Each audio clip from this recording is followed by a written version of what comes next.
Baghdad کی جامعہ مسجد میں یہ تاریخ بغداد مجمع عام میں سنا اور ان کے سیدھے ہاتھ کی طرف ایک نورانی نجی شخصیت بیٹھی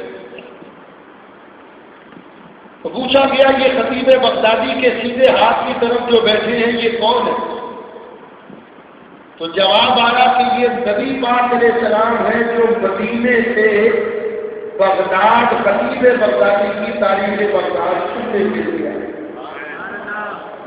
اس تاریخ بغداد کے اندر لکھا ہوا ہے، سنو یہ بات، 4 ہستیاں ایسی ہیں کہ جنہوں نے پورے کا پورا قرآن خانہ کعبہ کے کمرے میں کھڑے ہو کر 2 رکعت سے ختم کیا۔ کون کون؟ خطیب بغدادی لکھتے ہیں کہ اس میں 2 تابعی ہیں اور 2 صحابی ہیں۔ تابعین میں سب سے پہلے حضرت سعید بن جبیر اور دوسرے میرے اور آپ کے امام اعظم امام ابو حنیفہ رضی اللہ تعالی۔ چنانچہ حضرت سعید بن جبیر یہ روزانہ عشاء کی نماز کے بعد خانہ کعبہ میں داخل ہو جاتے اور 2 رکعت میں پورا قرآن ختم کرتے۔ اللہ نے ان کو یہ مقام عطا فرمایا۔ حافظ ابو نعیم نے حلیۃ الاولیاء کے اندر لکھا کہ حجاج بن یوسف کے زمانے میں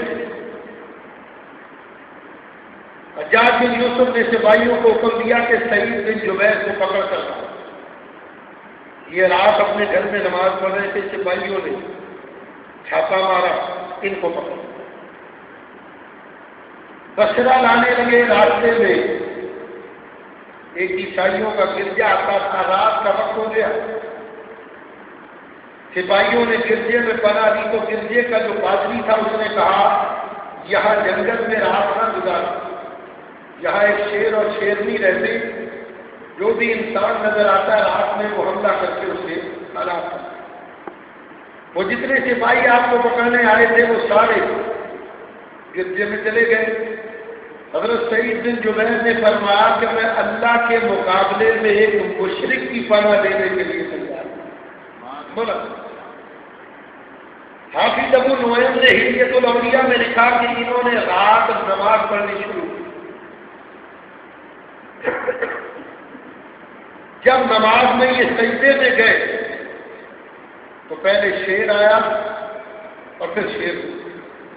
جب یہ سجدے میں گئے تو انہوں نے ان کے پاؤں کو سونگا اور کچھ دور جا کر پادری یہ سارا منظر دیکھ رہا۔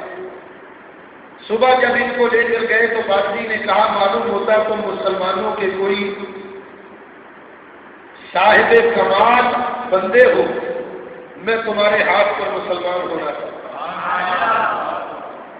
حضرت سعید بن جبیر کو حجاج بن یوسف کے دربار میں لایا گیا۔ حجاج بن یوسف سے جو مکالمہ ہوا اس نے کہا تم ہی وہ شہید ہو جن کے بارے میں یہ مشہور ہے کہ وہ ساری زندگی کبھی ہنسے نہیں؟ آپ فرما اس نے کہا کیا وجہ ہے؟ فرما کہ اللہ کے خوف نے مجھے ہنسنے نہیں دیا، جب بھی خوش ہوتا اللہ کا خوف طاری ہوتا میں اپنی ہنسی بھولتا۔ حجاج بن یوسف نے کہا اور بھی تو لوگ ہنستے، کیا انہیں اللہ کا خوف نہیں؟ آپ نے فرمایا تمام دن برابر نہیں ہوتے، کبھی کے دن بڑے ہوتے ہیں اور کبھی کی راتیں۔ حجاج بن یوسف کو غصہ آ گیا، کہا کہ اس کا سر اتار دیا۔ جب جلاد تلوار لے کر قریب آیا تو آپ مسکرانے لگے۔ اس نے کہا یہ تو موت ہے اور موت کے وقت خوف طاری ہوتا ہے۔ آپ نے فرمایا جسے اللہ سے ملاقات ہو اسے خوف کس بات کا؟ حجاج بن یوسف کے حکم سے آپ کا سر اقدس سے جدا کر دیا گیا۔ سر سے جدا ہونے کے بعد 3 مرتبہ آواز آئی لا الہ الا اللہ، لا الہ الا اللہ، لا الہ الا اللہ۔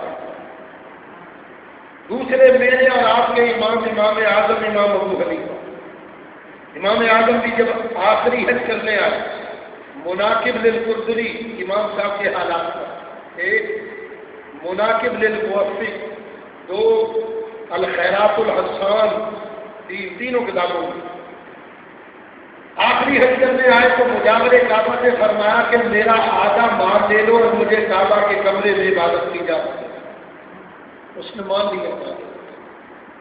امام اعظم امام ابو حنیفہ رضی اللہ تعالیٰ عشاء کی نماز کے بعد خانہ کعبہ کے کمرے میں داخل ہوئے، ایک پاؤں پر کھڑے ہو کر قرآن سے 15 پارے، پھر جو پاؤں اٹھایا ہوا تھا وہ نیچے رکھ دیا اور نیچے رکھا ہوا پاؤں اٹھا کر باقی قرآن کے 15 پارے اور اللہ کی بارگاہ میں عرض کیا، اللہ جس طرح تیری عبادت کا حق تھا وہ نعمان سے ادا نہیں ہوا، یا اللہ میری ٹوٹی پھوٹی عبادت کو قبول کر۔ یہ کہنا تھا، کعبہ کے کونے سے آواز آئی، اے ابو حنیفہ، ہم نے تمہاری عبادت کو بھی قبول کر لیا، تمہیں بخش دیا اور آنے والے مسلمانوں کا امام بھی بنا دیا، اور قیامت تک جتنے حنفی تمہارے نقش قدم پر چلیں گے ہم نے سب کو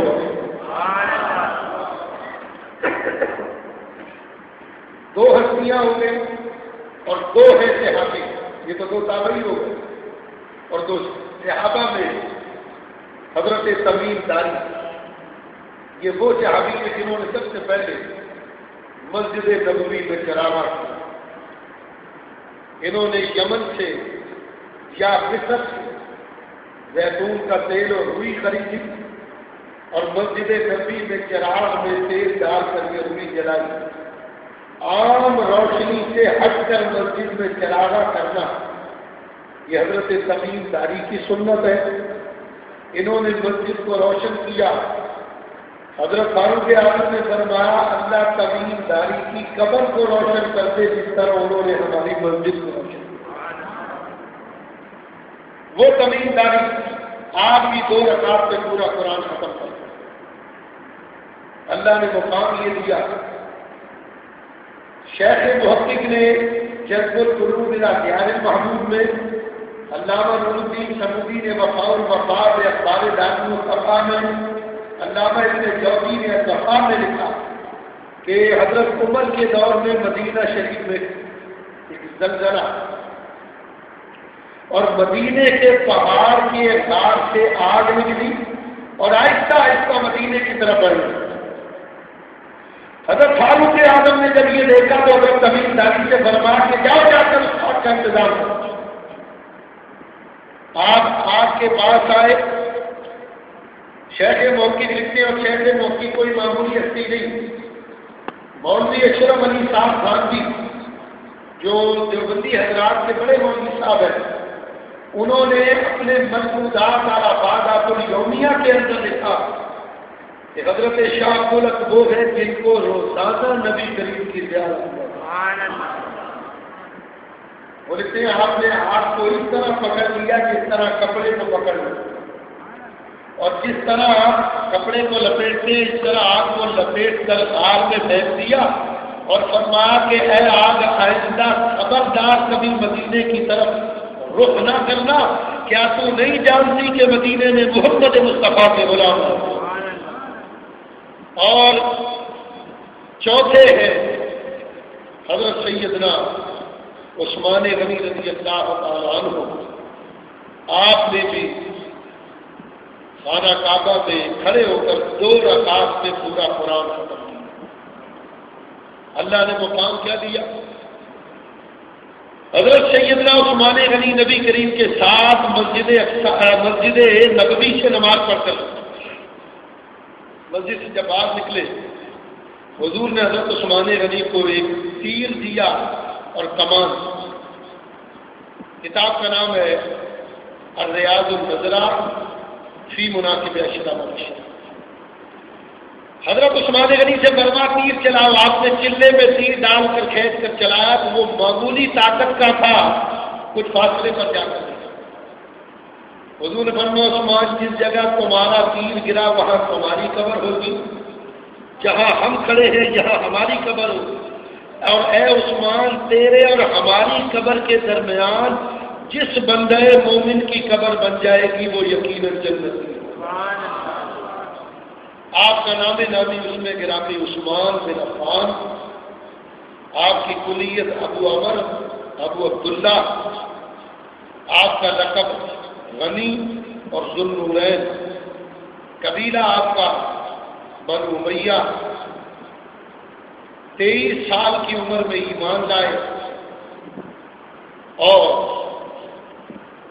سب سے بڑھ کر آپ کا جو اعزاز اور کمال وہ یہ کہ نبی کریم علیہ السلام کی 2 صاحبزادیاں آپ کے نکاح میں ہیں۔ ایمان لانے کا واقعہ شاہ ولی اللہ محدث دہلوی رحمۃ اللہ علیہ نے ازالۃ الخفاء عن خلافت الخلفاء کے اندر لکھا۔ شاہ ولی اللہ لکھتے ہیں کہ شروع اسلام میں کافروں سے نکاح جائز ہوتا، ابتدا اسلام کی بات۔ حضور علیہ السلام نے اپنی 2 بیٹیاں حضرت رقیہ اور حضرت ام کلثوم، ان کا نکاح ابو لہب کے لڑکے عتبہ اور عتیبہ کے ساتھ۔ جب قرآن کی سورہ مبارکہ سورہ تبت یدا نازل ہوئی تو اس میں ابو لہب اور اس کے بیوی ام جمیل کی مذمت بیان کی۔ اس نے اپنے دونوں بیٹوں سے کہا کہ تمہارے نکاح میں محمد صلی اللہ علیہ وسلم کی بیٹیاں اور وہ تمہاری اور تمہارے ماں اور تمہارے باپ کی مذمت کرتے ہیں، لہٰذا ان کی بیٹیوں کو طلاق۔ جب یہ نکاح ہوا تو حضرت عثمان غنی بڑے پریشان ہوئے۔ آپ کی خالہ سعدی بنت قریظ نے پوچھا کہ عثمان کیا بات ہے؟ ان کا خالہ میں یہ چاہتا تھا کہ حضرت محمد صلی اللہ علیہ وسلم اپنی بیٹی کا نکاح میرے ساتھ کر دیں، انہوں نے تو ابو لہب کے لڑکوں کے ساتھ ان کا نکاح کر دیا۔ آپ کی خالہ قرآنی کتابوں کی عالمہ تھی، کاہنہ تھی، انہوں نے کہا عثمان تم یہ کہتے ہو اور میں یہ دیکھتی ہوں کہ القریب محمد صلی اللہ علیہ وسلم اعلان نبوت فرمائیں گے، تم ان پر ایمان لاؤ گے اور ان کی دونوں بیٹیوں کو طلاق ہوگی اور وہ یکے بعد دیگرے تمہارے نکاح میں۔ یہ آپ کیا کہہ رہے ہیں؟ کہا ہاں اسی طرح ہوگا جیسے میں نے کہا۔ چنانچہ نبی کریم علیہ السلام نے جب اعلان نبوت فرمایا تو حضرت صدیق اکبر رضی اللہ تعالیٰ عنہ آیا اور آ کر کہا عثمان کیا ابھی وقت نہیں آیا کہ تم اللہ کے رسول محمد مصطفیٰ صلی اللہ علیہ وسلم کو پہچانو؟ حضرت عثمان حضور علیہ السلام کی بارگاہ میں حاضر۔ حضور علیہ السلام نے فرمایا عثمان کیسے آنا ہوگا؟ دیکھو میرا ذوق یہ کہتا ہے، حفیظ جالندری اس کا ترجمہ کرتے ہیں۔ آپ نے فرمایا ادب سے عرض کی حاضر ہوا ہوں سر جھکانے کو، ادب سے عرض کی حاضر ہوا ہوں سر جھکانے کو، خدا پر اور رسول پاک پر ایمان لانے کو۔ حضرت عثمان غنی رضی اللہ تعالیٰ عنہ ایمان لائے، دار اسلام میں۔ خود حضرت عثمان فرماتے کتنے باحیا تھے۔ حضرت عثمان فرماتے جب سے میں مسلمان ہوا ہوں اور میں نے اپنا یہ ہاتھ مسلمان ہونے کے لیے نبی پاک کے ہاتھ میں دیا، فرماتے اس دن سے لے کر آج تک میں نے اپنا یہ ہاتھ اپنی شرمگاہ کے ساتھ نہیں دیا۔ کباری لڑکیوں سے زیادہ باحیا حضرت عثمان۔ مشکاۃ شریف کے اندر حدیث ہے،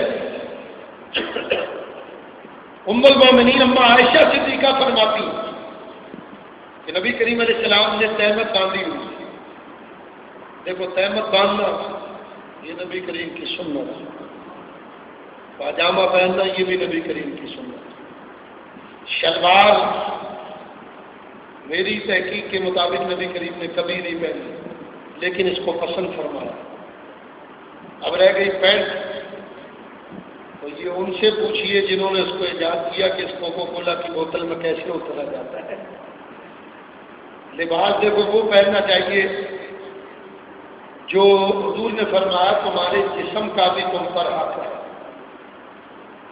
اب آج کل تو ایسا پینٹ کا لباس کا یہ سلسلہ چل گیا، بیٹھ جاؤ تو جلدی کھڑے نہیں ہو سکتے، کھڑے ہو جاؤ تو جلدی بیٹھ نہیں سکتے، اور پھر ایسا لگتا ہے جیسے کسی جرم کی سزا میں پینٹ پہنا دی۔ لباس وہ پہننا چاہیے جو جسم کا بھی حق ادا کرے، اور پھر پینٹ میں منع نہیں کرتا، بعض ادارے ایسے ہیں جہاں ضروری ہے پینٹ، کم از کم ایسی پینٹ پہنے کہ جسم کی وضاحت بھی ظاہر نہ ہو، کیونکہ نبی کریم نے فرمایا قال رسول اللہ صلی اللہ علیہ وسلم من دبر القبور، رسول اللہ صلی اللہ علیہ وسلم لعنت حضور علیہ السلام نے فرمائی کن لوگوں کے اوپر؟ فرمایا ناظرہ بن منصورہ الیہ ہے کہ جو کسی کی شرمگاہ کو دیکھے اس پر بھی لعنت، اور جو کسی کو اپنی شرمگاہ دکھائے اس پر بھی لعنت۔ اب پینٹ پہن لیتے ہیں، جسم کی وضاحت ہے یہ دور سے پتہ چلتی ہے، ایسا لباس پہننا شرم مانا، خود سے اجتناب کرنا چاہیے، بچنا چاہیے۔ تو اما عائشہ فرماتی ہے نبی پاک نے تہمت باندھی، ابھی حج ہوا، حج تربیتی پروگرام میں بہت ساری جگہوں میں جانا پڑتا تربیت کی۔ ایک جگہ ایک صاحب مجھے ملے، کہنے لگے بہت صاحب احرام باندھا نہیں جاتا اور شرم بھی آتی ہے باندھتے ہوئے۔ میں نے کہا بھائی یہ تو اللہ اس کے رسول کا حکم ہے، میرے اختیار میں تو نہیں، میں کوئی اور چیز کی کا الاؤ کر دوں کہ آپ احرام کی جگہ کو باندھ لیں۔ بات صرف یہ کہ اگر ہم نے تہمت باندھی ہوتی تو پھر احرام باندھتے ہوئے ہمیں عجیب سا محسوس نہ ہو۔ چلو بھائی میں آپ سے یہ نہیں کہہ رہا کہ آپ تہمت باندھ کر گھومیں، کم از کم رات کو تو پہن کر سو سکتے ہیں، حضور پاک کی سنت کو زندہ کر سکتے۔ نبی کریم علیہ السلام نے ارشاد فرمایا کہ جب دنیا میں فتنہ و فساد عام ہو جائے گا اس وقت جو میری سنت کو زندہ کرے گا اسے 100 شہیدوں کا ثواب ہوگا، میں 100 شہیدوں کا ثواب۔ تو کم از کم رات سوتے ہوئے لباس تبدیل کرتے ہیں، ایک تہمت خرید دو، وہ باندھ کر سو جایا، حضور کی سنت پر عمل بھی ہو جائے گا اور عادت بھی ہو، کیونکہ جب احرام باندھتے ہیں 5 دن احرام باندھنا،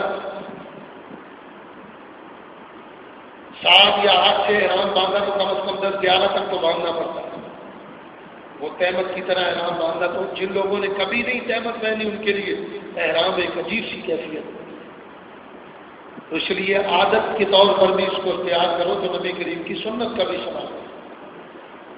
اما عائشہ صدیقہ رضی اللہ تعالیٰ عنہا آپ فرماتی ہیں نبی پاک علیہ السلام تہمت باندھی ہوئی تھی اور حضور کی پنڈلی مبارک سے کپڑا ہٹا ہوا تھا، تہمت کا پنڈلی نظر۔ مائی صاحبہ فرماتی ہیں اتنے میں کسی نے دروازہ کھٹکھٹایا، پوچھا کون؟ کہا ابو بکر سے، یا رسول اللہ آپ سے ملنا چاہتا ہوں، حضور نے فرمایا۔ بھائی صاحبہ فرماتی ہیں حضرت ابو بکر آئے، آ کر سلام کیا، حضور کے بعد بیٹھ کے بات کی تھی، حضور کی پنڈلی مبارک سے کپڑا اسی طرح ہٹا، کچھ دیر بیٹھے چلے گئے، پھر کسی نے دروازہ کھٹکھٹایا، پوچھا کون؟ عمر بن خطاب۔ حضور نے فرمایا اندر آ جا، حضرت فاروق اعظم اندر آئے، حضور کی بارگاہ میں بیٹھے، بات چیت کی، پنڈلی اسی طرح کھلی ہوئی آپ چلے۔ پھر تھوڑی دیر کے بعد کسی نے دروازہ کھٹکھٹایا، حضور نے فرمایا کون؟ یا رسول اللہ عثمان۔ حضور نے فرمایا ٹھہر جاؤ۔ جلدی سے حضور اٹھے اور اپنی پنڈلی مبارک کو تہمت کے کپڑے سے اچھی طرح چھپا، فرمایا عثمان اب آ۔ حضرت عثمان آئے، سلام کیا، بیٹھے، بات کی۔ جب وہ چلے گئے حضرت عائشہ صدیقہ رضی اللہ تعالیٰ عنہا نے کہا یا رسول اللہ میرے ابا جان حضرت ابو بکر آئے، آپ نے پنڈلی کو نہیں ڈھانپا، حضرت عمر آئے، آپ نے پنڈلی کو نہیں ڈھانپا، لیکن جب فاروق اعظم آئے، یا رسول اللہ آپ نے پنڈلی کو نہیں ڈھانپا، لیکن جب حضرت عثمان آئے تو آپ نے پنڈلی کو ڈھانپ لیا۔ اور پھر حضور نے فرمایا عائشہ میں اس آدمی سے کیوں نہ حیا کروں جس سے اللہ کے فرشتے بھی حیا کرتے ہیں؟ اللہ میرا عثمان وہ ہے کہ جس سے اللہ کے فرشتے بھی حیا۔ اسی بات سے آپ کا لقب ہے کامل الحیا۔ حضرت سیدنا عثمان غنی رضی اللہ تعالیٰ عنہ، آپ کو ایک فضیلت ایسی حاصل ہوئی کہ اس فضیلت میں قیامت تک کوئی آپ کا مقابلہ نہیں۔ حضرت آدم علیہ السلام سے لے کر قیامت تک آنے والے مسلمانوں میں کسی کو یہ اعزاز اور کمال حاصل نہیں کہ جس کے نکاح میں ایک نبی کی دو بیٹیاں ہیں۔ حضرت موسیٰ علیہ السلام کے نکاح میں بھی اللہ کے نبی، شعیب علیہ السلام کی بیٹی حضرت صفورہ ایک ہی بیٹی ہے، لیکن حضرت عثمان کو یہ اعزاز حاصل ہے کہ ان کے نکاح میں نبی پاک علیہ السلام کی دو بیٹیاں۔ غالباً اسی اعزاز اور فضیلت کی بنیاد پر صحابہ کرام کی عظمت و تعظیم کے منکر نبی پاک علیہ السلام کی باقی تین بیٹیوں کو نہیں کہتے حضور کی صرف ایک بیٹی تھی۔ میں اس کا جواب، اس اعتراض کا جواب گزشتہ اتوار کو جو گزرا تو جامعہ مسجد امیر حمزہ میں اس کا جواب میں دے چکا۔ اب ڈیٹیل کی طرف تفصیل کی طرف نہیں جاؤں گا، بتانا صرف یہ مقصود ہے کہ اگر ہماری نہیں مانتے تو اپنی مان لو۔ شیعہ مذہب کی مشہور کتاب ہے اصول کافی، اس کی جلد اول صفحہ 443 جو میرے پاس، جس طرح قرآن کے بعد ہمارے ہاں بخاری شریف سب سے معتبر، شیعہ مذہب میں اصول کافی، ابو جعفر یعقوب بن اسحاق الکلینی اس نے لکھا ہے کہ جب حضور علیہ السلام نے حضرت خدیجہ الکبریٰ سے نکاح کیا تو ان کے بطن سے حضرت فاطمہ، ام کلثوم، رقیہ اور حضرت زینب پیدا ہوئی۔ تو ہماری نہیں مانتے تو اپنے اکابرین کی مانتے۔ بہرحال بات اور بھی کی جا سکتی ہے اور اس کے اوپر دلیل قرآن سے بھی دی جا سکتی ہے۔ چلو قرآن سے اس پر ایک دلیل دے کے بات آگے بڑھا۔ اللہ تعالیٰ قرآن پاک میں ارشاد فرماتا یا ایھا النبی قل لأزواجک وبناتک ونساء المؤمنین یدنین علیہن من جلابیبہن۔ اے غیب کی خبریں بتانے والے، قل لأزواجک فرما دیجیے اپنی بیویوں سے، وبناتک اور اپنی بیٹیوں سے، ونساء المؤمنین اور مومنوں کی عورتوں سے، یدنین علیہن من جلابیبہن، کہ جب وہ اپنے گھروں سے نکلے تو اپنی زینت کو چھپا لیں۔ اب میں صرف ایک بات کر کے بعد گفتگو آگے بڑھانا چاہتا ہوں۔ اگر ہمارے نبی پاک کی ایک بیٹی تھی تو سوچنے کی بات یہ ہے کہ اللہ آیت میں جمع کے سیدھے کیوں ہوتا ہے؟ سوچو نا ذرا، یا ایھا النبی قل لأزواجک، یہ جمع، وبناتک، بنات یہ بھی جمع۔ اور سوچنے کی بات یہ کہ اللہ کو نہیں پتا تھا بیٹی ایک ہے اور سیدھے اللہ جمع کیوں تھا؟ اور عربی گرامر کا اصول ہے کہ جمع تین یا تین سے زیادہ کا بولا جاتا ہے۔ تو قرآن کی شاید سے بھی پتا چلا کہ ہمارے نبی پاک کی تین سے زیادہ بیٹیاں تھیں، 4 بیٹیاں۔ اور اگر نجران کا وہ واقعہ بیان کیا جائے کہ جس میں عیسائیوں سے مباحثہ ہوا تھا نبی پاک کا، تو اس کے اندر بھی فَقُلْ تَعَالَوْا نَدْعُ أَبْنَاءَنَا وَأَبْنَاءَكُمْ وَنِسَاءَنَا وَنِسَاءَكُمْ وَأَنفُسَنَا وَأَنفُسَكُمْ ثُمَّ نَبْتَهِلْ فَنَجْعَلْ لَعْنَةَ اللَّهِ کی تم بھی اپنا آنا اپنا تم بھی اپنے بیٹوں کے ساتھ آؤ، ہم بھی اپنے بیٹوں کے ساتھ آؤ، ہم کو سنا ہم کو سکم، تم بھی اپنی عورتوں کے ساتھ آؤ، ہم بھی اپنی عورتوں کے ساتھ آؤ، ہم کو سنا ہم کو سکم، تم بھی اپنی جانوں کے ساتھ آؤ، ہم بھی اپنی جانوں کے ساتھ آؤ۔ اللہ کبھی معلوم تھا بیٹی ایک ہے اور اللہ کی جمع کیوں ڈالا، تو خدا جب دین لیتا ہے تو اپنے چھین لیتا ہے۔ صحابہ کرام کی دشمنی میں اتنے ہنسے نہ ہو جاؤ، حضور علیہ السلام کے ازواج مطہرات کے انکار میں قرآن کا انکار کر بیٹھے۔ میرے دوستوں بزرگوں حضور کی 4 شادیاں، ان میں سے 2 حضرت عثمان غنی کے نکالے۔ اسی بات سے آپ کا لقب ہوا ذوالنور ہے، 2 نوروں والا۔ اللہ نے آپ کو عقل اور شعور دیا، سوچیے ذرا، آپ کا لقب یہ ذوالنور ہے کس وجہ سے ہوا کہ حضور کی 2 بیٹیاں آپ کے نکاح میں آئی۔ تو سوچو جس نبی کی بیٹیاں نکاح میں آ جائیں تو ان کی وجہ سے عثمان کو 2 نوروں والے ہو جائے، تو جس نبی کی بیٹیاں ہیں وہ نبی خود نور والا نہیں ہو۔ والا حضرت امام اہل سنت اسی بات سے فرماتے ہیں، نور کی سرکار سے پایا تو شادہ نور کا، ہو مبارک تم کو ذوالنورین جوڑا نور کا۔ اللہ تو یہ اعزاز قیامت تک کے لیے ہے حضرت عثمان غنی۔ کوئی سے اعزاز کا تو مقابلہ جو کر نہیں سکتے دونوں کا بھی بیٹیوں بڑی ہاتھ صاف کیا۔ حضرت سیدنا عثمان غنی رضی اللہ تعالیٰ عنہ، آپ کا سب سے پہلے نکاح ہوا حضرت رقیہ کے ساتھ۔ حضرت رقیہ 2 ذی الحج کو حضرت سیدنا عثمان غنی رضی اللہ تعالیٰ عنہ کا نکاح حضرت رقیہ کے ساتھ، اور 2 ہجری کو آپ کا وصال مدینہ شریف کے اندر۔ اس وقت وصال ہوا جب نبی پاک علیہ الصلوۃ والسلام غزوہ بدر سے واپس لوٹ گئے۔ حضور نے حضرت عثمان کو روتے ہوئے دیکھا تو پوچھا، عثمان کیوں روتے ہو؟ ماں یبکی کا یا عثمان؟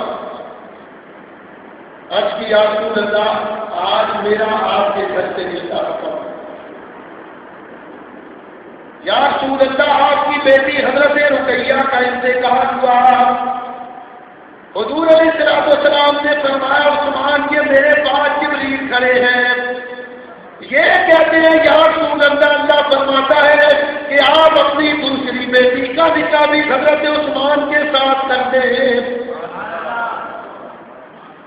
حضور علیہ السلام نے حضرت ام کلثوم کا نکاح حضرت عثمان نے کیا۔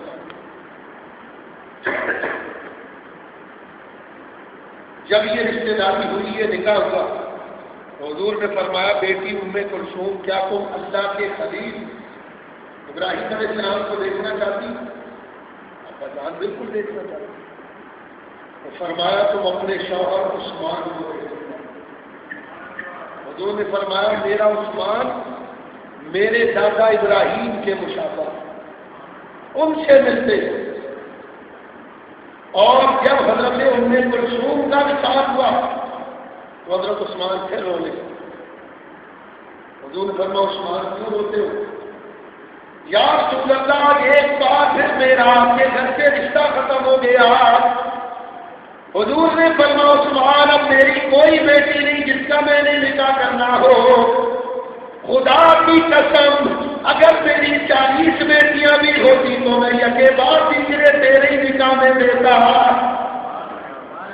حضور نے فرمایا اللہ کو یہ بات پسند ہے کہ کوئی اپنی بیٹی عثمان غنی کے نکاح۔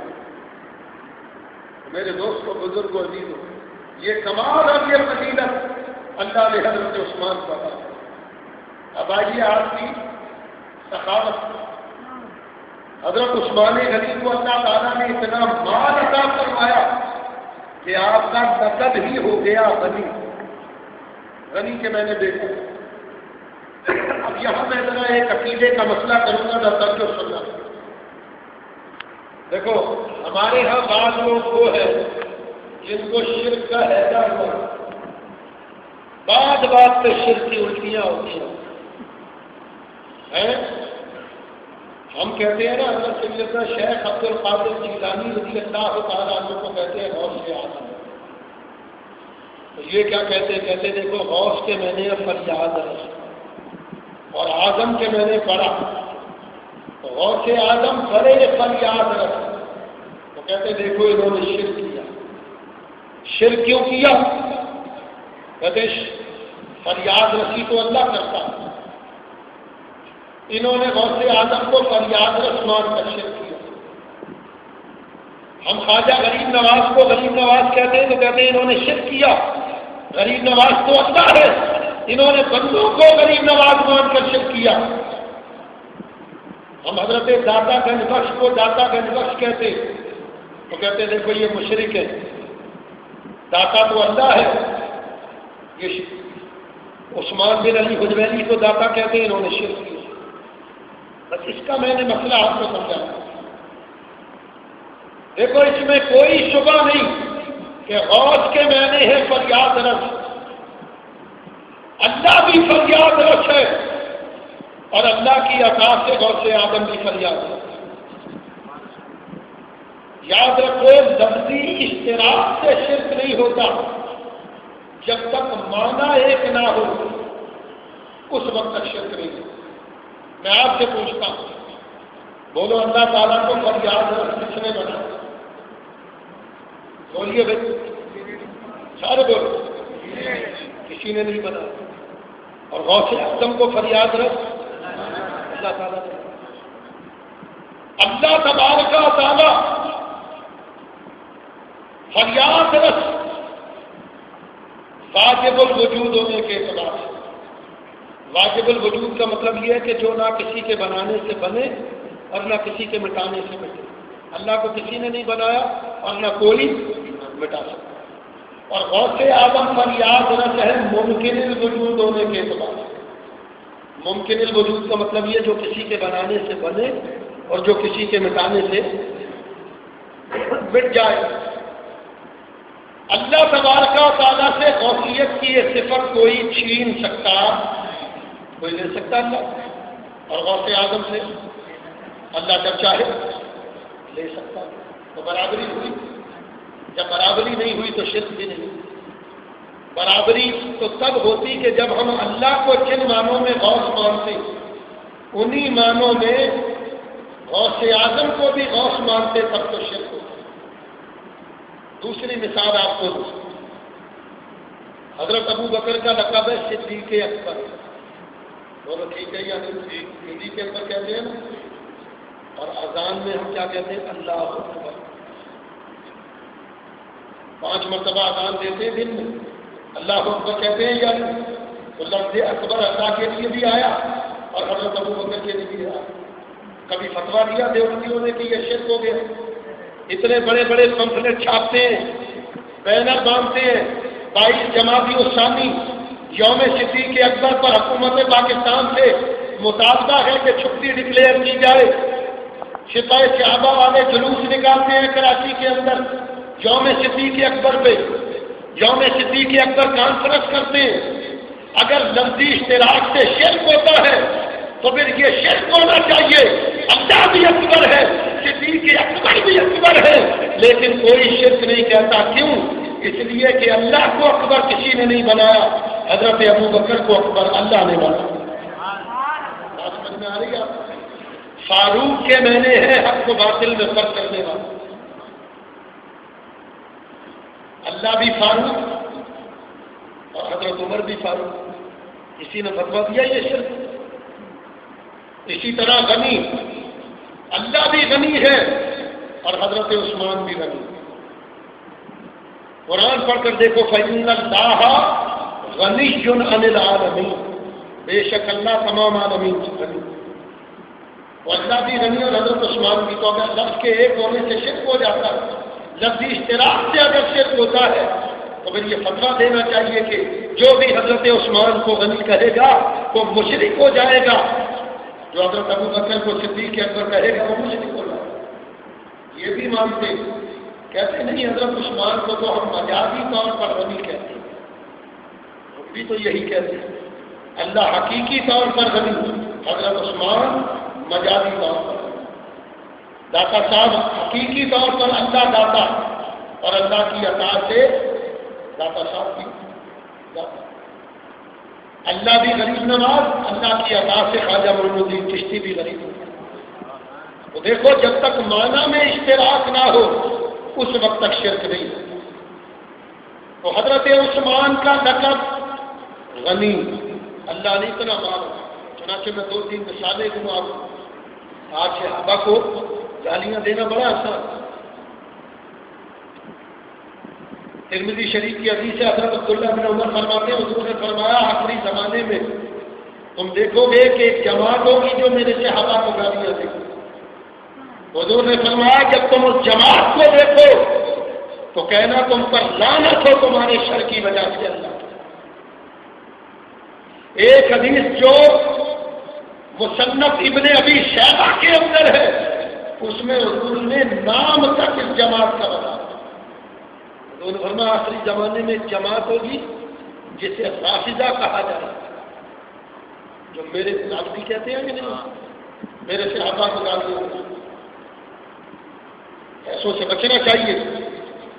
میرے دوستوں بزرگوں عزیزوں، حضرت سیدنا عثمان غنی وہ ان نفوس قدسیہ میں ہے جنہوں نے جب جب اسلام پر کڑا بتایا ہے اپنے مال اور اپنے جان سے اسلام کی مدد کی. چنانچہ میں آپ کو بتاؤں 3 مرتبہ حضرت عثمان غنی نے جنت خریدی ہے نبی پاک سے. 3 مرتبہ. پہلی مرتبہ خانہ کعبہ مسجد حرام یہ تنگ ہو گئی نمازی، اتنے زیادہ نمازی آئے کہ مسجد میں جگہ نہیں. حضور علیہ السلام نے اعلان فرمایا کون ہے جو مسجد کے لیے جگہ دے اور ہم سے جنت لے. حضور علیہ السلام نے جب یہ اعلان فرمایا حضرت عثمان غنی گئے اور 800 گز سے زیادہ کی زمین خرید کر مسجد کے لیے رسول اللہ جو پیشکش آپ نے کی تھی وہ میرے لیے بھی ہے. حضور نے فرمایا عثمان تمہارے لیے بھی یہ پیشکش ہے، خوش ہو جاؤ کہ وہ جنت تمہیں دی ہے. دوسری مرتبہ مسجد نبوی تک ہو گئی. ایک صحابی کا 12 تھا اونٹوں کا مسجد کے قریب. حضور نے ان سے فرمایا یہ 12 مسجد کے لیے دے دو، ہم تمہیں اس سے بہتر جگہ جنت میں دیں. انہوں نے نکال کر دیا. یا رسول اللہ میرے پاس اتنے پیسے نہیں اور یہی ایک جگہ ہے، اگر یہ دے دوں گا تو میرے بیوی بچے کہاں رہیں گے. حضرت عثمان کے کان میں جب یہ اعلان ہوا تو آپ ان کے پاس پہنچے. جب ان سے ملے تو پتا چلا یہ دور جاہلیت میں حضرت عثمان کے دوست تھے، آپ کے ساتھ تجارت کرتے تھے. حضرت عثمان نے ان سے یہ مکان خرید لیا، منہ مانگی قیمت دی اور رہنے کے لیے ایک مکان الگ سے خرید کر لیا. حضور علیہ السلام کی بارگاہ میں کیا رسول اللہ آپ گواہ ہو جائے کہ میں نے یہ جگہ مسجد کے لیے وقف کر دی.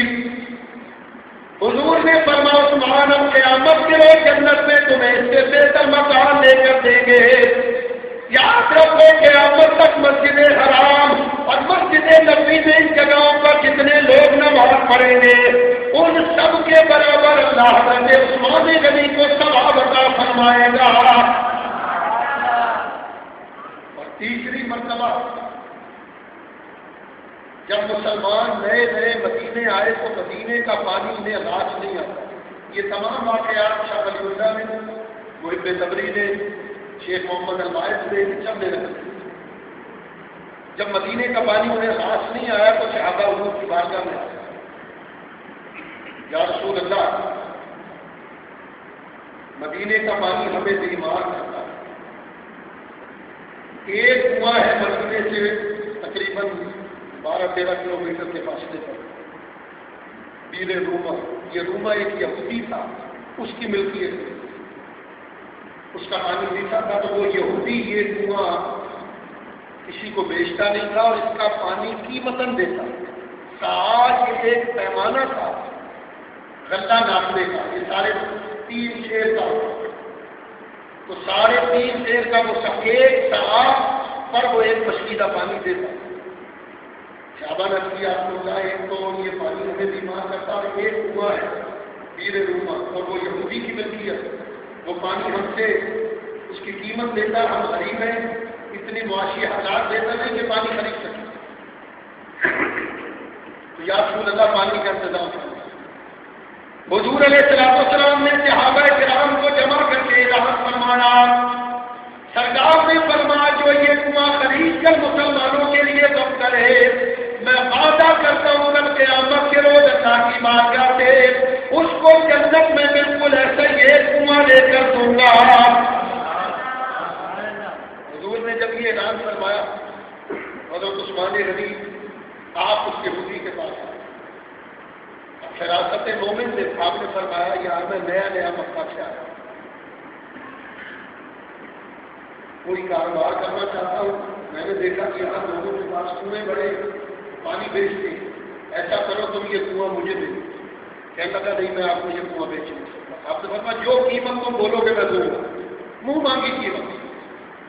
اس نے کہا آپ جو بھی رقم دیں گے کچھ عرصے میں وہ ختم ہو جائے گی، پھر میں کیا کروں؟ آپ نے فرمایا بھائی ابھی حل ہے ہمارے پاس۔ آپ نے فرمایا اچھا یوں کرو کہ تم سمجھتے ہو کہ رقم ختم ہو جائے گی تو پورا کنواں نہ بیچو، آدھا بیچو، اور آدھی کنویں کی جو قیمت تم چاہو ہم دے۔ اب وہ سوچ لو، دیکھو نا تجارت اسی کو کہتے ہیں، کسی سے کوئی چیز خریدنی ہو تو سامنے والا سوچنے پر مجبور ہو کہ ہاں بھائی مجھے اس کو بیچنا ہے۔ وہ سوچنے لگا کہ آدھا کنواں بھی اپنے پاس رہے گا اور جب کچھ کی بڑی رقم مل جائے گی ہم ایک کنواں اور خرید دیں گے، کچھ اور معاشی حالات بہتر ہو گئے۔ کہنے لگا ٹھیک ہے مجھے منظور ہے، 12,000 درہم لوں گا۔ شاہ رسول اللہ نے 12,000 کا ذکر کیا اور محب تبدیل نے ریاض النظرہ میں 25,000 کا ذکر۔ بہرحال مختلف روایت فرمایا کہ ٹھیک ہے ہم یہ 12,000 میں یہ آدھا کنواں تم سے لے لیں۔ حضرت سیدنا عثمان غنی رضی اللہ تعالیٰ عنہ نے آدھا کنواں ان سے لے لی۔ وہ کہنے لگا عثمان یوں کرو کہ ایک تختہ لگا لو، ادھر سے تم پانی نکالنا، ادھر سے میں پانی نکالا کروں گا۔ اب اس بے وقوف کو یہ نہیں پتا کہ نیچے سے تو کنواں ایک ہی۔ آپ نے فرمایا ٹھیک ہے۔ اب ایک دن باری آتی حضرت عثمان کی اور ایک دن باری آتی اس یہودی کی۔ جس دن حضرت عثمان غنی رضی اللہ تعالیٰ عنہ کی باری ہوتی، آپ اعلان فرماتے کہ مسلمانوں آج میری باری ہے، جتنا پانی چاہتے ہو آؤ لے جاؤ، تم سے کوئی قیمت نہیں لی جائے۔ مسلمان آتے اور پہلے دن میں ہی اتنا پانی لے جاتے، دوسرے دن کی ضرورت پوری ہو جاتی۔ اور وہ یہودی دوسرا دن جب یہودی کا آتا، وہ ہاتھ پر ہاتھ رکھ کر بیٹھا ہوتا، کوئی پانی لینے نہیں آتا۔ سوچنے کی بات یہ کہ جب مفت میں پانی مل رہا ہو تو کون خریدے گا؟ 2-4 مہینے گزرے تو یہودی کہنے لگا عثمان یوں کرو کہ یہ باقی آدھا کنواں بھی تم ہی خرید۔ آپ نے فرمایا بھائی باقی آدھے کا کیا کروں گا، ابھی تو یہی آدھا ختم نہیں ہوا۔ آپ نے فرمایا بھائی ابھی تو یہی آدھا موجود ہے، باقی آدھے کا کیا کروں؟ کہنے لگا نہیں آپ جو قیمت چاہیں گے میں آپ کو دینے کے لیے تیار ہوں۔ حضرت عثمان نے 8,000 درہم میں باقی کنواں بھی دیا۔ حضور علیہ السلام کی بارگاہ میں عرض کی یا رسول اللہ آپ گواہ ہو جائیں کہ میں نے یہ کنواں مسلمانوں کے لیے وقف کر دیا۔ حضور نے فرمایا عثمان ہم کل قیامت کے روز اللہ تبارک و تعالیٰ کی بارگاہ سے جنت میں تمہیں ایسے ہی کنواں لے کر دیں گے۔ 3 مرتبہ حضرت عثمان نے جنت خریدی. ایک مرتبہ ام المومنین فرماتی ہیں کہ 5 دن کا فاقہ تھا نبی کریم علیہ السلام. حضور علیہ السلام نے فرمایا عائشہ کچھ ہے گھر میں کھانے کے لیے؟ رضی اللہ تعالیٰ. یا رسول اللہ باہر سے جو کچھ آتا آپ ہی کی وساطت اور توسل سے آتا. اما عائشہ فرماتی ہیں حضور نے وضو کیا اور گھر سے نکل گئے. تھوڑی دیر گزری تو پیچھے سے حضرت عثمان آ گئے. دروازہ کھٹکھٹایا. حضرت عائشہ نے پوچھا کون؟ کہا عثمان. فرمایا حضور علیہ السلام گھر پر نہیں ہے. اما فرماتی ہے میرے دل میں خیال آیا کہ میں انہیں بتا دوں یہ امیر صحابی ہے. کہا عثمان نبی پاک علیہ السلام کھانا مانگ رہے تھے اور گھر پر کھانا نہیں تھا. حضرت عثمان نے فرمایا حضور نے کتنے دن سے کھانا نہیں کھایا؟ اے عثمان 5 دن سے نہیں کھایا. حضرت عثمان رو پڑے, آنکھوں میں آنسو آ گئے. اے مومنوں کی ماں عثمان پیٹ بھر کر کھائے اور اللہ کا رسول بھوکا ہو.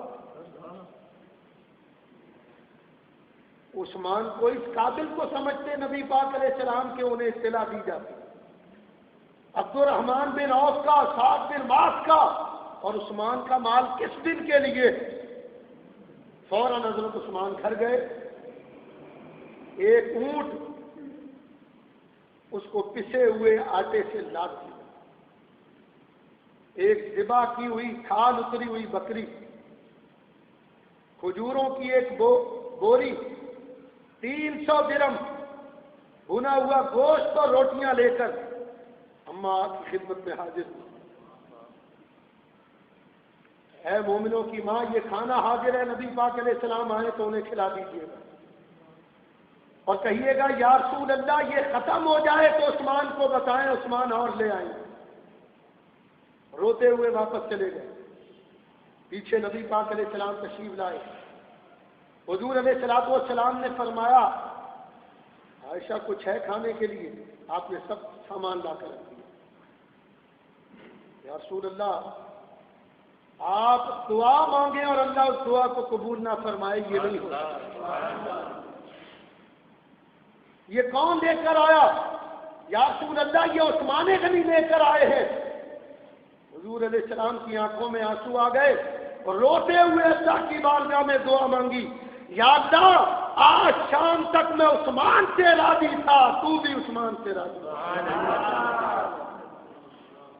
حضرت عثمان غنی نے کس موقع پر اسلام اور پیغمبر اسلام کی مدد نہیں کی؟ حضرت ابو بکر کے دور میں مدینے میں قحط پڑ گیا. ایسا زبردست قحط پڑا کہ لوگ بھوکے مرنے لگے. حضرت ابو بکر نے شام کو لوگوں کو تسلی دیتے ہوئے فرمایا بس 1 رات باقی ہے, کل شام تک اللہ تمہاری تکلیف دور کر دے گا. شام کا وقت ہوا تو ملک شام سے حضرت عثمان غنی کا غلے سے لدا ہوا 1 تجارتی قافلہ مدینے آ گیا. مدینے کے تاجروں کو پتا چلا تو وہ غلہ خریدنے آئے. عثمان یہ غلہ ہمارے ہاتھ بھیج دو. آپ نے فرمایا ملک شام کی خرید پر کیا نفع دو گے؟ انہوں نے کہا ہم 10 کے 12 دیں گے. آپ نے فرمایا مجھے اس سے زیادہ ملتا. انہوں نے کہا ہم 10 کے 13 دے دیں گے. آپ نے فرمایا مجھے اس سے زیادہ ملتے. 10 کے 14 دیں گے. آپ نے فرمایا ہمیں اس سے زیادہ ملتے. انہوں نے کہا مدینے کے تاجر تو ہم ہیں, ہم سے زیادہ آپ کو کون دے رہا ہے؟ آپ نے فرمایا میں تو اس کو دوں گا جو 1 کے بدلے 10 دیتا ہے.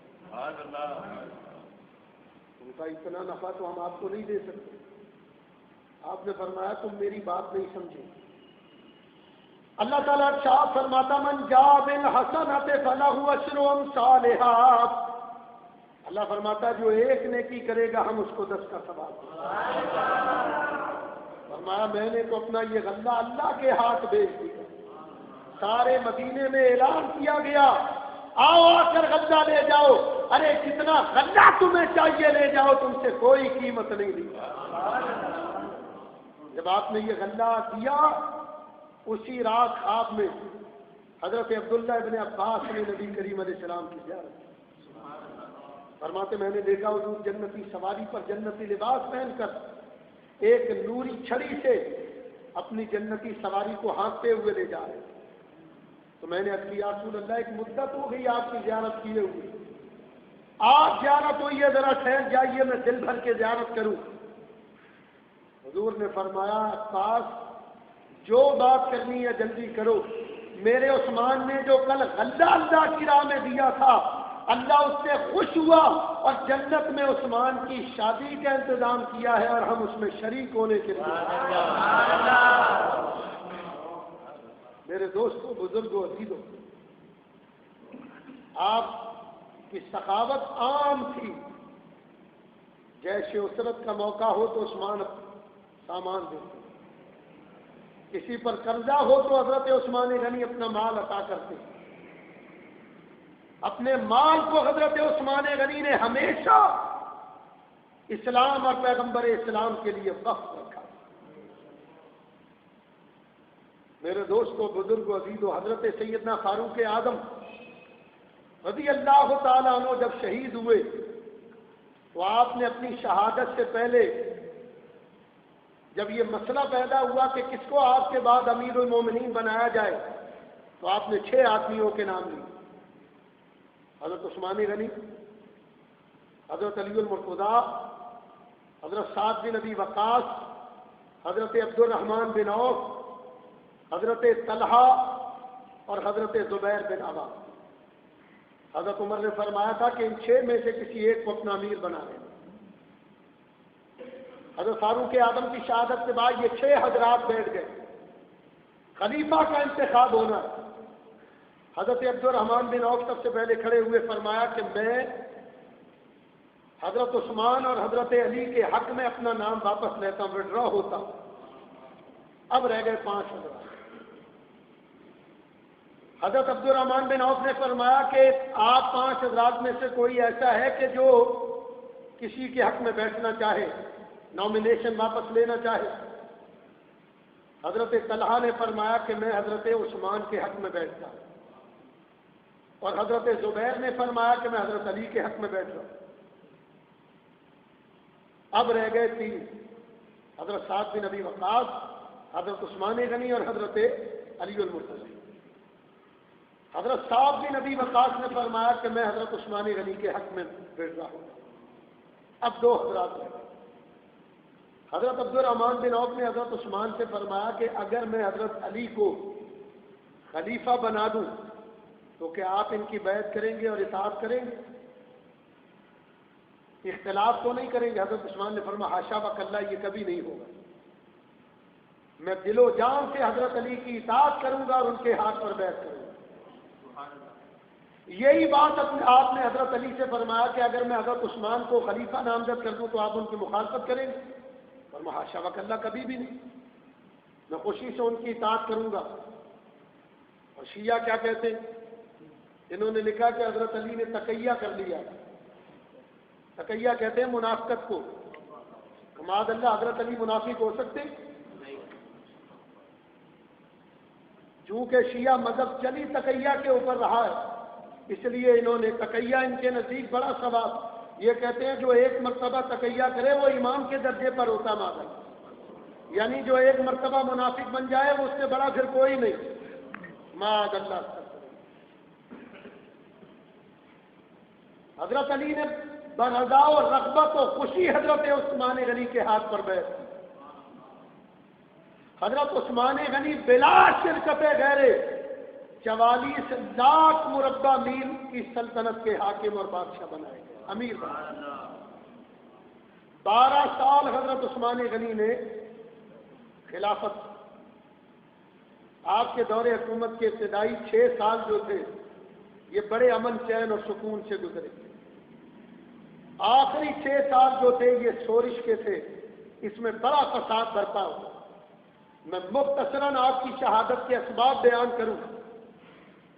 حضرت سیدنا عثمان غنی رضی اللہ تعالیٰ عنہ کی شہادت کے اسباب یہ بنے کہ حضرت عمر کے دور میں فلسطین فتح ہوا. فلسطین یہ یہودیوں کا علاقہ تھا, یہاں یہودی بکثرت آباد تھے. حضرت عمر نے اعلان کیا کہ یہ جتنے یہودی فلسطین میں ہیں، یا تو یہ سارے مسلمان ہو جائیں یا پھر یہ ٹیکس دیا کریں، ذمہ بن کر رہیں اور جزیہ دیں۔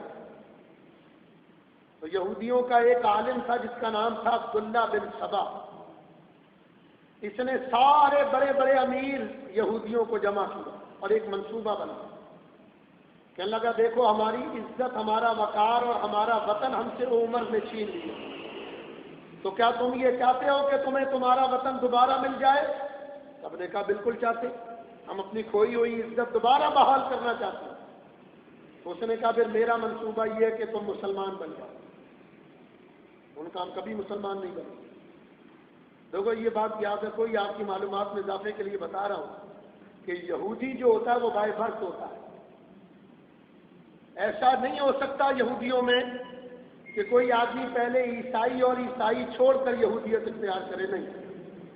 جو بھی یہودی ہوگا وہ پیدائشی یہودی ہوگا، یہودی پیدا ہوا ہوگا، یہودی مذہب میں کوئی کنورٹ نہیں ہو سکتا، یہودی نہیں مانتے اس کو۔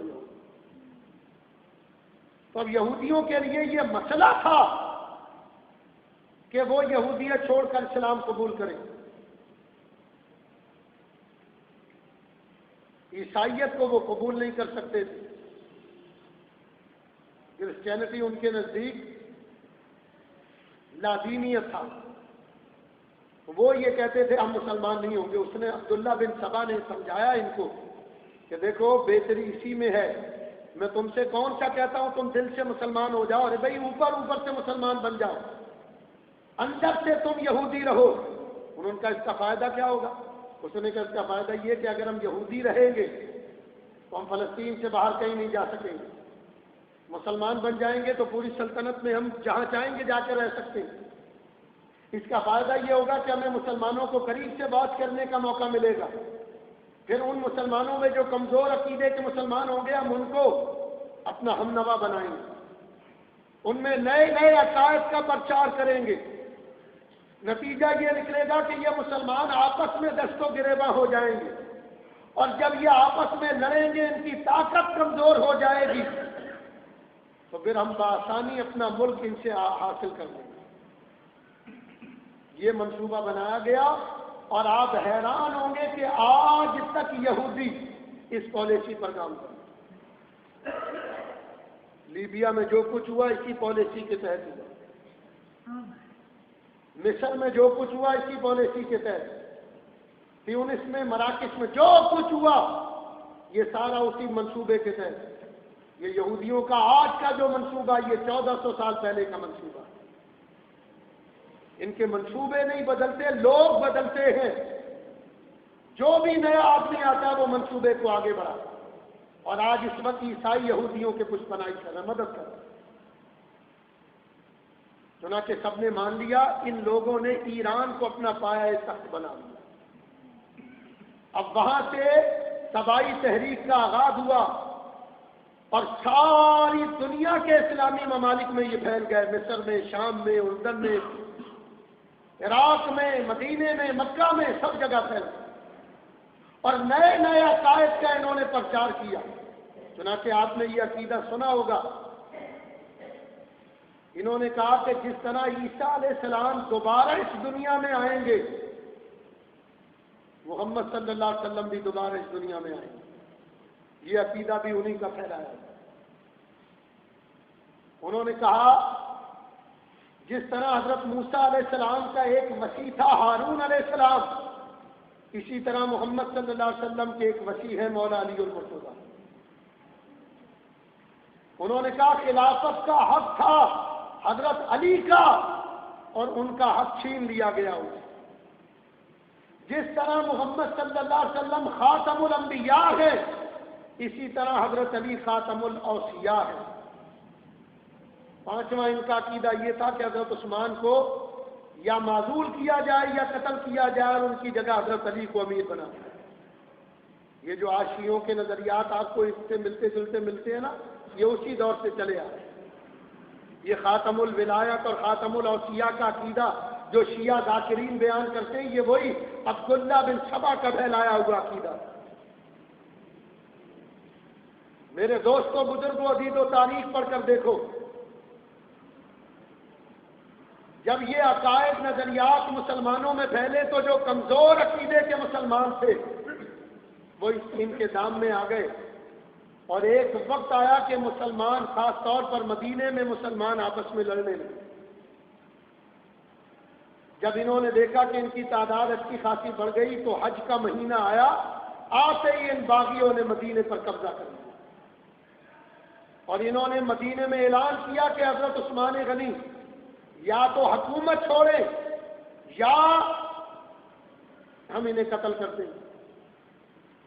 حضرت علی نے جا کر ان باغیوں کو سمجھایا کہ دیکھو، امیر المومنین سے لڑنا آسان بات نہیں ہے، تمہارے جو بھی مطالبات ہیں وہ پورے کیے جائیں گے۔ ان کا ہمارا پہلا مطالبہ یہ کہ حضرت عثمان گورنر مصر کو معزول کر کے نیا گورنر بنائے۔ حضرت عثمان نے فرمایا کس کو گورنر بنایا جائے، اور ان کا محمد بن ابو بکر، یہ حضرت ابو بکر کے صاحبزادے ہیں۔ حضرت عثمان نے فرمایا ہمیں منظور ہے۔ اب دیکھو باغیوں نے کتنی بڑی سازش کی۔ حضرت عثمان نے خط لکھا حضرت محمد بن ابو بکر کو کہ یہ خط لے کر تم مصر کے گورنر کے پاس جاؤ، اس کو یہ خط دو اور اس کی جگہ تم مصر کے گورنر بن جاؤ۔ آپ خط لے کر چل پڑتے۔ ابھی تھوڑی دور گئے تو انہوں نے دیکھا کہ ایک ناکا سوار ان کے قریب سے گزرا، اونٹنی سوار۔ ان کو شبہ ہوا، انہوں نے سپاہی بھیج کر اس سوار کو پکڑ لیا۔ اس سے پوچھا گیا تم کون ہو؟ کہا میں حضرت عثمان کا غلام ہوں۔ سواری کس کی ہے؟ اونٹ کس کا؟ کہا حضرت عثمان کا۔ کس کے کام سے جا رہے ہو؟ حضرت عثمان کے۔ کہاں جا رہے ہو؟ مصر۔ کس کے پاس جا رہے ہو؟ گورنر مصر کے پاس۔ کیا کام ہے؟ اس نے کہا یہ میں نہیں بتاؤں گا۔ اب جب سختی کی گئی تو اس کے مشکیزے کے نیچے سے ایک خط برآمد ہوا۔ وہ خط پڑھا تو اس میں لکھا ہوا تھا کہ اے گورنر مصر عمر بن العاص، میں حاکم مدینہ امیر المومنین عثمان غنی مخاطب ہوں۔ محمد بن ابو بکر مصر آئیں تو ان کو قتل کر دیا جائے اور ان کے بیوی بچوں کو قید کر دیا جائے، اور جب تک ہمارا دوسرا حکم نہ آئے ان کو مدینے نہ بھیجیں۔ محمد بن ابو بکر نے جب یہ خط پڑھا تو کہنے لگے خوب، یہاں سے مجھے گورنر بنا کر بھیجتے ہیں حضرت عثمان، اور پیچھے سے میرے قتل کا حکم جاری کیا۔ آپ وہ خط لے کر آئے اور بلوائیوں کے آگے آ کر باغیوں کے سامنے کھڑے ہو کر وہ خط پڑھ کر سنا دیا۔ باغی یہی چاہتے تھے۔ اب انہوں نے ایک ہی نعرہ بلند کیا کہ اب سوائے حضرت عثمان کے قتل کے اور کوئی کام، ہم اب اس وقت تک واپس نہیں جائیں گے جب تک حضرت عثمان کو قتل نہیں کریں۔ آپ یہ سوچ رہے ہوں گے کہ بھائی بڑے بڑے صحابہ موجود تھے مدینے میں، انہوں نے باغیوں کو کیوں نہیں روکا؟ تو حضرت عثمان غنی کی خدمت میں یہ پیشکش کی گئی۔ بڑے اکابر صحابہ حضرت علی اور دیگر صحابہ ہیں۔ یا امیر المومنین، ہم تین باتیں آپ کے سامنے رکھتے ہیں، کوئی ایک مان لیں مسئلہ حل ہو جائے۔ پہلی بات تو یہ کہ آپ مکہ مکرمہ تشریف لے جائیے، حج کا موقع ہے آپ وہاں چلے جائیں۔ دوسرا یہ کہ آپ اسلامی فوج کے کمانڈر ان چیف ہیں، اسلامی فوج کو حکم دیں وہ باغیوں سے لڑے اور ان کو ختم کریں، اور اگر یہ نہیں چاہتے تو رات کی تاریکی کا فائدہ اٹھا کر آپ شام میں حضرت امیر معاویہ کے پاس چلے جائیں۔ حضرت عثمان نے فرمایا جہاں تک مکے کا تعلق ہے، فرمایا مکہ امن کی جگہ، اللہ فرماتا ومن دخلہ کان آمنا، جو حرم میں داخل ہوا وہ جائے امن میں آ گیا۔ لیکن میں نے نبی پاک سے سنا کہ عنقریب مکہ میں ایک دمبا ذبح کیا جائے گا اور اس کے ذبح ہونے سے مکہ کی حرمت پامال ہوگی، تو فرمایا میں نہیں چاہتا کہ وہ دمبا میں ثابت ہو جاؤں، اگر میں مکہ جاؤں گا تو یہ میرا پیچھا کریں گے اور وہاں مجھ سے لڑیں گے۔ رہ گیا میں ان پر حملہ کروں، فوج کو حکم دوں، تو فرمایا آنے والا مورخ جب مدینے کی تاریخ لکھے گا تو لکھے گا کہ عثمان وہ پہلے حاکم ہیں جنہوں نے اقتدار کے لیے مدینے میں مسلمانوں کا خون بہایا۔ اور تمہاری تیسری شرط ہے کہ میں مدینہ چھوڑ کر شام چلا جاؤں؟ خدا کی قسم میں نبی کا مدینہ نہیں چھوڑ سکتا۔ نبی پاک علیہ السلام نے فرمایا تھا کہ عثمان مدینے میں شہید ہوگا، لہذا میں رسول اللہ کا قرب و جوار چھوڑ نہیں سکتا۔ باغیوں نے آپ کا پانی بند کر دیا۔ حضرت علی آئے، کہا یا امیر المومنین یہ غلام آپ کا، فرمایا میرا۔ سواری آپ کی، فرمایا میری۔ یا امیر المومنین تمام شواہد آپ کے خلاف جا رہے ہیں۔ حضرت عثمان نے فرمایا علی یہ بھی تو ہو سکتا ہے کہ میری مہر کو چرایا گیا ہو۔ مورخین لکھتے ہیں، بڑے بڑے اکابر مورخین کو پڑھ کر دیکھو، ابن کثیر کو اور ابن جریر وغیرہ کو، انہوں نے لکھا ہے کہ باغیوں نے حضرت عثمان غنی کے غلام کو پیسے دے کر خریدا۔ ایسے ضمیر فروش ہر دور میں آپ کو مل جائیں گے جو ٹکے کے اوپر اپنا ایمان بیچتے ہیں۔ اس غلام کو پیسے دے کر خریدا گیا، اس کے ذریعے سے حضرت عثمان کی مہر چرائی گئی اور اس کی نقلی ڈپلیکیٹ مہر بنا کر حضرت عثمان کے نام سے وہ خط لکھا گیا۔ یہ اتنی بڑی سازش تھی کہ بڑے بڑے صحابہ کرام، آپ کا فہم اس جگہ تک نہیں پہنچ سکا اور وہ سارے حضرت عثمان کو چھوڑ کر اپنے گھروں میں چلے گئے۔ حضرت عثمان تنہا اور اکیلے رہ گئے۔ شہادت سے 2 دن پہلے آپ اپنے مکان کی چھت کے اوپر چڑھے اور باغیوں کو مخاطب کر کے خطبہ بلیغہ ارشاد فرمایا۔ فرمایا لوگوں تم مجھے قتل کرنا چاہتے ہو، ذرا یہ تو سوچو تم قیامت کے دن رسول اللہ کو کیا جواب دو گے۔ اے لوگوں، کسی کو قتل کرنے کی 3 صورتیں ہوتی ہیں، یا تو اس نے اسلام چھوڑ کر ارتداد کیا ہو، مرتد ہو گیا ہو تو اسے قتل کیا جائے، یا اس نے کسی کو قتل کیا ہو تو اس کے بدلے میں قصاص لے کر اسے قتل کیا جائے، یا اس نے زنا کیا ہو تو اسے پتھر مار مار کر سنسار کر دیا جائے۔ خدا کی قسم میں نے تو دور جاہلیت میں بھی یہ گناہ کبھی نہیں کی۔ لوگوں آج تم مجھے وضو کے لیے پانی نہیں دیتے، ذرا یہ تو بتاؤ کہ بین روما کا کنواں تمہارے لیے کس نے خریدا تھا؟ آج تو مجھے مسجد نبی میں نماز نہیں پڑھنے دیتے، کیا میں نے مسجد نبی کو اپنے مال سے بڑا نہیں کیا تھا؟ وہ سارے خاموش۔ فرمایا آج اگر تم مجھے قتل کرتے ہو تو یاد رکھو میرا قتل رائے گا نہیں جائے گا۔ حضرت عثمان فرماتے میری شہادت کے بعد مسلمانوں میں ایسا اختلاف ہوگا کہ پھر ہمیشہ قیامت تک ان میں آپس میں تلواریں چلتی رہیں، لہذا میرے قتل سے بعد آؤ۔ انہوں نے نوکیلے پتھر حضرت عثمان کو مارنے شروع کی۔ آپ واپس اتر آئے۔ اس دن آپ کا روزہ، خواب میں نبی پاک علیہ السلام کی زیارت ہوئی۔ حضور علیہ السلام نے فرمایا عثمان یہ تو بتاؤ کہ ہم تمہاری مدد کریں یا ہم سے ملاقات چاہتے ہو؟ عثمان اگر تم چاہو تو ان باغیوں کے مقابلے میں ہم تمہاری مدد کریں۔ اب ان لوگوں کو سوچنا چاہیے جو کہتے ہیں اللہ کے سوا کوئی مدد نہیں کر سکتا۔ وہ حضور فرما رہے ہیں عثمان اگر تم چاہو تو ہم تمہاری مدد کریں، اور فرمایا کہ اگر یہ نہیں چاہتے تو عثمان پھر کل کا روزہ ہمارے ساتھ افطار کرنا۔ حضرت عثمان نے فرمایا یا رسول اللہ میں آپ کے ساتھ روزہ افطار کرنا چاہتا ہوں۔ فرما عثمان لوگ تم سے قمیض اتارنے کا مطالبہ کرتے ہیں تو تم جان دے دینا لیکن وہ قمیض نہ اتارنا۔ شارحین فرماتے ہیں قمیض سے مراد ہے خلافت۔ حضور نے اپنی زندگی میں فرمایا تھا عثمان اللہ اور اس کے رسول نے جو قمیض تجھے پہنائی ہے ایک وقت آئے گا کہ تجھ سے اس کے اتارنے کا مطالبہ کیا جائے گا تو جان دے دینا لیکن وہ قمیض نہ اتارنا۔ اسی روزے پر آپ نے اگلے روزے کی نیت کر لی۔ حضرت عبداللہ بن سلام آئے، یا امیر المومنین پانی لاؤں آپ کے لیے؟ فرما کس لیے؟ وضو کرنے کے لیے۔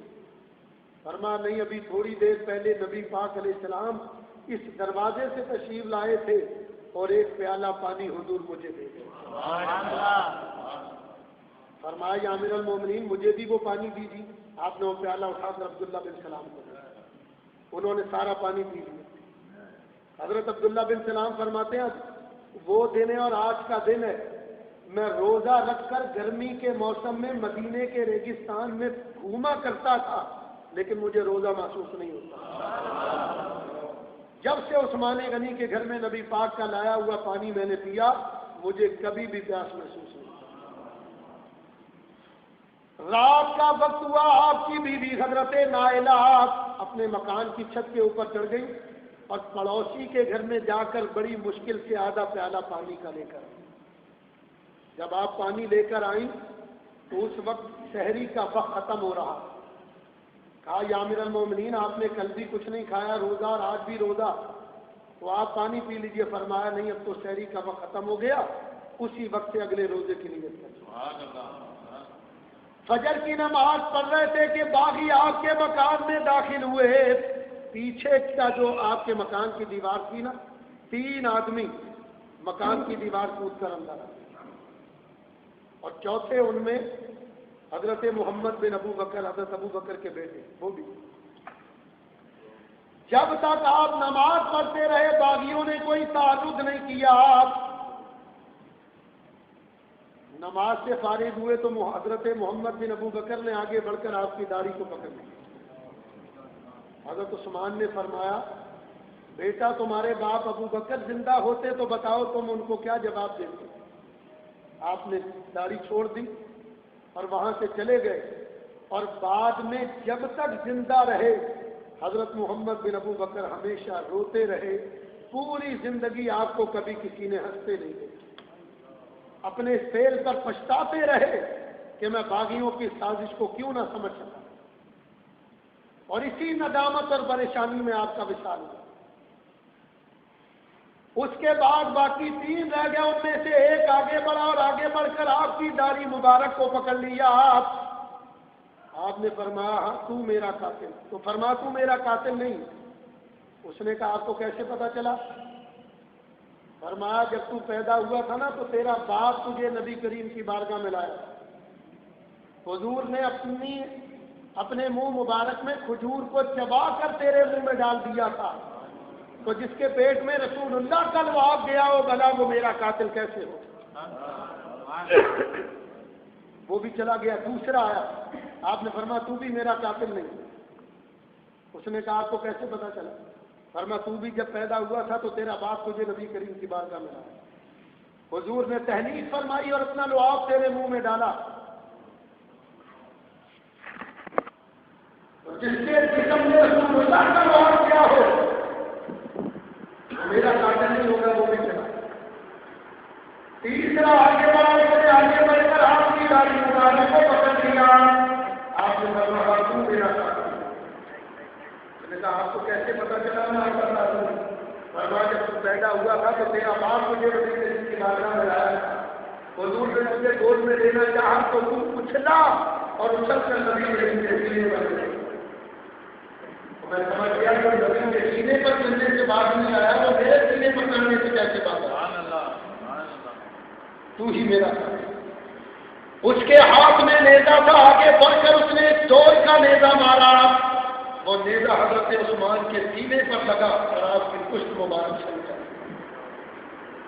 آپ زمین پر کی طرف لڑکھڑائے، ایک خون کا فوارہ نکلا، قریبی قرآن پاک تھا جس کی آپ تلاوت کر رہے تھے، آپ کا وہ مبارک خون قرآن پاک پر گرا، جس آیت پر گرا اللہ فرماتا ہے اللہ کافی ہے ان لوگوں کے لیے جو یہ کر رہے ہیں۔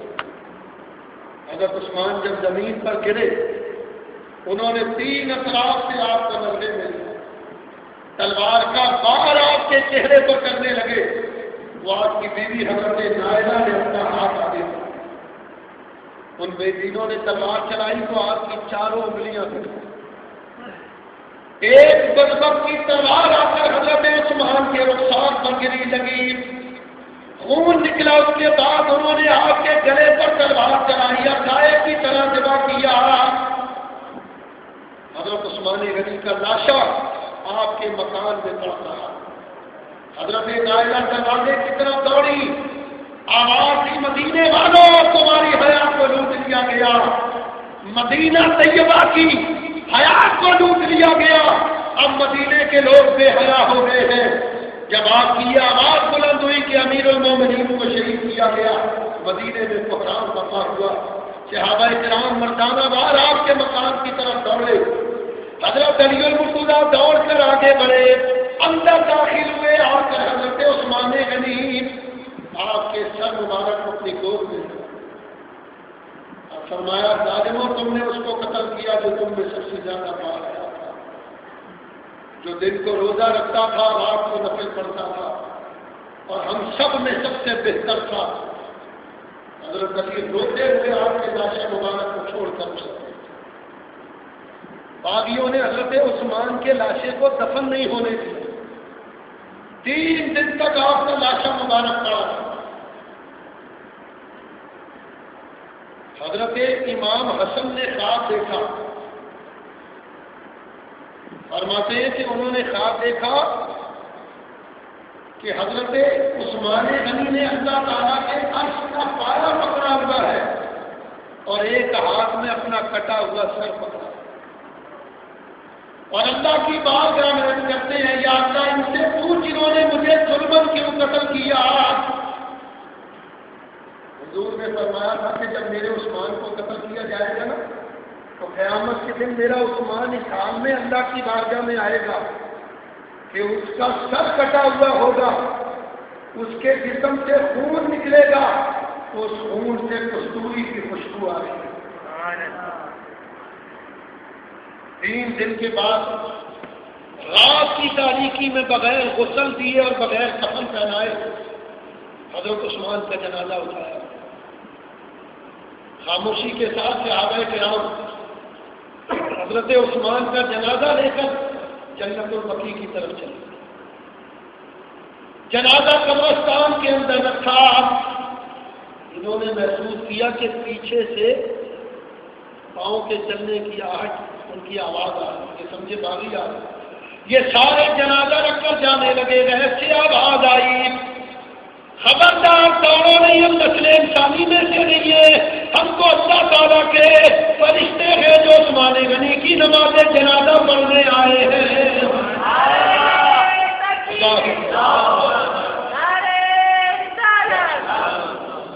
حضرت عثمان غنی کو پیوند زمین کر دیا گیا شکر کے ساتھ۔ حضرت علی نے کسی نے پوچھا کہ آپ حضرت عثمان کی شہادت کے بعد اپنے آپ کو کیسا محسوس کرتے ہیں؟